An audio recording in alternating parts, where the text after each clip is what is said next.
কমিশনকে সবাই মজা করে পুরুষ কমিশন বলে। এরকমই একটি প্রোগ্রামে আমাকে এই জুলাই সনদ নিয়ে কিছু বলতে বলা হয়।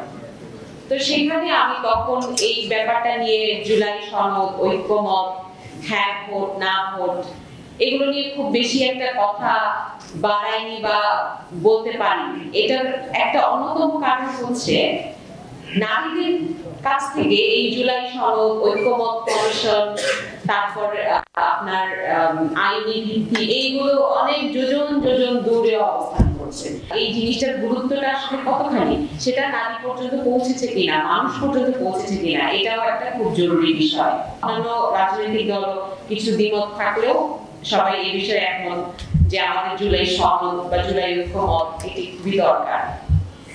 তবে সেইখানে আমরা নারীরা যে সামনে এগিয়ে থেকে যে শক্তি যোগালাম, যুদ্ধটা করলাম, সেইটার নিশানা খুবই কম। যেমন আপনারা জানবেন যে ঐক্যমত কমিশনকে সবাই মজা করে পুরুষ কমিশন বলে। এইটাও একটা বিষয় যে সেখানে নারীর ভয়েসটা কতখানি।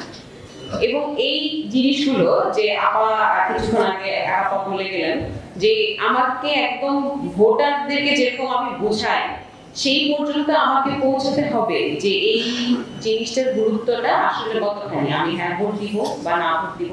এটা যে যে রাজনৈতিক দল তাদের বিভিন্ন এজেন্ডা বা তাদের পলিসি অনুযায়ী তাদের বিভিন্ন মত থাকতেই পারে, কিন্তু এত বড় একটা জিনিস জনগণের ভাগ্য, নারীদের ভাগ্য যে একটা সাইনের মাধ্যমে বা একটা ভোটের মাধ্যমে পরিবর্তিত হয়ে যাচ্ছে, এই জিনিসটা তো আমাকে মানুষের মাঝে দিতে হবে। এটা নিয়ে অনেক আলাপ আলোচনা, অনেক কথা, অনেক টকশো হওয়া উচিত এবং এই জিনিসটা একদম আমাদের রুট লেভেল পর্যন্ত পৌঁছানো উচিত যে আমাদের যে সরকার এটা এমন একটা কিছু করতে যাচ্ছে যেটাতে আমাদের ভূমিকা রাখতে হবে, আমাদের বুঝতে হবে, বুঝে সেখানে আমাদের একটা প্রতিক্রিয়া দেখাতে হবে।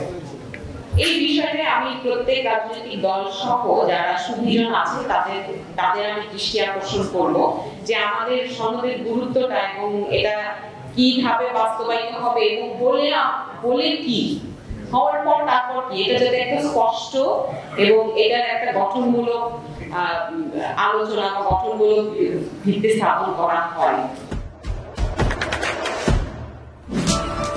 দেশে দেশে সবার সাথে দ্য নিউজ।